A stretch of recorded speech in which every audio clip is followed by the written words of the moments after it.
Isang mapagpalang araw po sa inyo mga kabakyard. Ngayon po mga kabakyard ay napaka-init po ng panahon ngayon. Pero meron din po itong magandang benepisyo sa ating mga alagang ubas. Daan muna po tayo dito sa ating mga alagang ubas. Medyo magaganda po yung bunga nila pero kukunti lang po. Pero ayos na po ito. Ma-enjoy na po natin itong mga alaga nating ubas. Medyo napabayaan natin ito, no? Pero ganun pa rin ay nabigyan pa rin po tayo ng mga bunga ng ubas. So ito yung kagandahan sa pagtatanim ng ubas, no? Lalo na pag tag-init ay talagang nagbibigay pa rin po sila ng bunga.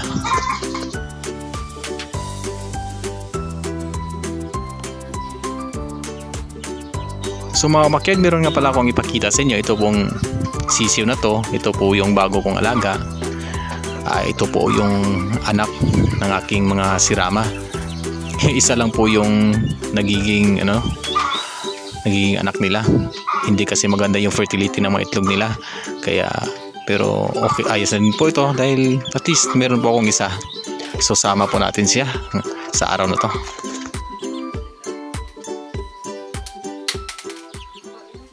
So yung mga kabakyard, gustong gusto niya dito sa pumatong dito sa balikat ko. Talagang napakaamo ng sirama ng mga sisiw. Hindi sila malikot. Kaya ito yung maganda kapag meron tayong ganitong mga alaga, yung sirama na sisiw. So yan, dito ka muna. Dahil magpapakain pa tayo sa ating mga alagang manok. Stay put dyan, ha.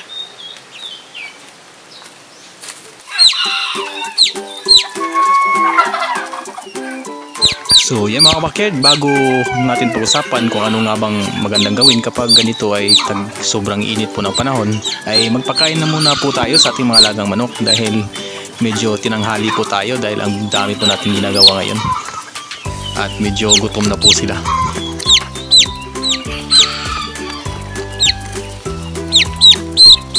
Tumatong siya sa camera. Yan ka lang.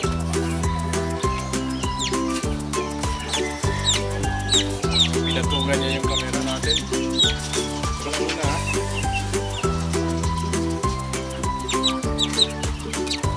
So hindi po ganoon karami yung mga alaga kong manok, kukunti lang po dahil gusto ko po ay magiging manageable lang po sila dahil marami pa po tayong ginagawa. Hindi lang po sa pagmamanok yung ginagawa natin araw-araw, kaya gusto ko ay manageable lang po, kaya kukunti lang po talaga yung mga alaga ko.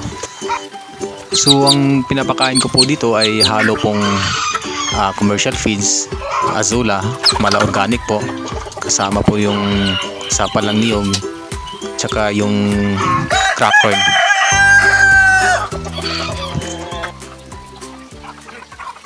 Sa panahon ngayon na napakainit po, ay mas maganda po talaga ay huwag po nating hayaan na maubusan po ng mga painumin yung mga alaga nating manok dahil baka po ay ma-dehydrate sila at magkakasakit po. So maglagay po kayo ng painumin kahit isang sulot po ng area nyo, kung saan, lalong-lalo kung sana po nakatambay yung mga manok natin, ay doon po kayo maglagay ng mga tubig dahil kapag malayo po sa kanila yung painumin nila ay hindi po talaga makakainom yan ng tubig. So mas maganda din po ay maglagay na rin po kayo ng mga vitamins sa mga painumin nila. Ako po dito ay gumagamit po ako ng Vitamin Pro kasi ang Vitamin Pro po ay meron na po yung kasamang probiotics at yung electrolytes. Maganda kasi yung electrolytes kapag ganito napakainit dahil mapanatili pong maliksi yung mga alaga nating manok. So yun, kapag bumili kayo ng vitamins, yung may kasamang electrolytes tsaka yung probiotics. Paminsan-minsan ay gumamit na rin din po kayo ng antibiotics tulad po ng Primoxil o kaya Amoxicillin dahil hindi po talaga natin maiwasan na magkasakit sila sa panahon ng ganito dahil tulad nito napakainit po ng panahon, lalong-lalo na kapag sa umaga napakainit po, tapos tuwing gabi ay merong mga gabi na napakalamig naman, so madali po talaga silang magkakasakit. So gumamit na rin kayo ng antibiotics, Amoxicillin or yung Primoxil. Maganda na rin din po yun para po ay maiwasan po natin yung sakit. 2 to 3 days po yung application ng antibiotics para po ay talagang matanggal po yung mga bakterya talaga sa katawan ng mga manok natin. At may flushing po natin yun. Kinabukasan nun ay gumamit na po kayo ng purong tubig. Tsaka mag-apply na rin kayo, bumalik kayo sa probiotics. So mga backyard compound po ay meron na po kayong nakitang mga manok na nagkakasakit ay ibukod nyo na po yun, ihiwalay nyo po yun at saka gamutin nyo po. Actually yun po mga laway-laway ay nagagamot pa po yun. Gumagaling pa po yun yung mga manok natin nun. Ang gawin nyo po yun doon ay tanggalin nyo lang po yung yung parang plema sa bunganga nila o yung parang keso na tumitigas. Tanggalin nyo po yung gamit ang cotton buds na may kasama po yung Bactidol. Dahan-dahan nyo po yung tanggalin sa upper part ng bunganga nila. Kapag natanggal nyo po yun ay makakahinga na po yung mga manok natin nun. Actually yung cause po ng pagkakamatay ng manok natin doon ay dahil po ay masyado na pong marami yung plema at dahil doon ay hindi na po sila nakakahinga at yun ay namamatay po sila. Ang maganda talaga ay napaka-effective po talaga na para makaiwas po talaga tayo sa sakit ay yun po talaga pagbabakuna. Pero kung takot po kayo magbakuna sa lugar nyo dahil may mga sabi-sabi kasi na kapag nagbakuna ka tapos hindi nagbakuna yung kapitbahay natin ay posibleng mapatay yung mga alaga na manok sa kapitbahay natin. Pero base po sa akin ay hindi po yan totoo dahil nasubukan ko na po yan. Ang nangyayari po dyan ay nagkataon na dumapo yung sakit sa lugar nyo tapos ikaw lang po yung nagbakuna sa lugar nyo.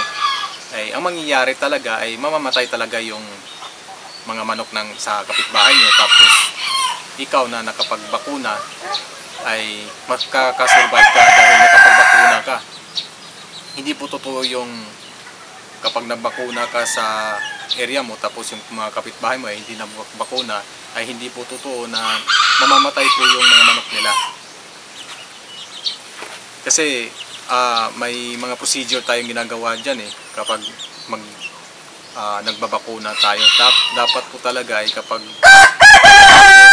nagbakuna ay talagang patayin nyo po buhusan nyo po yung mainit na tubig tapos ilibing nyo po. So proper disposal pong kailangan yan. Pero na lang kung pabaya kayo, tapon nyo lang kung saan yung mga excess na bakuna ay baka magkakaroon pa ng outbreak dyan. So i-dispose nyo lang po ng tama yung bakuna nyo. Kung hindi po kayo nakapagbakuna ay ang gawin nyo lang po talaga ay prevention na lang po talaga. Katulad dito sa akin, minsan lang ako makapagbakuna. Kaya ang ginagawa ko ay maglilinis palagi sa area natin, magbibigay ng mga vitamins, tsaka pamurga at saka yung mga antibiotics paminsan-minsan. So yan mga kabakyard, hanggang dito na lang muna po ang video natin. Sana po ay nagustuhan yung video na to. Kung nagustuhan yung video na to, paki-like, share, subscribe na po. Maraming salamat po sa inyo mga kabakyard. Paalam na muna.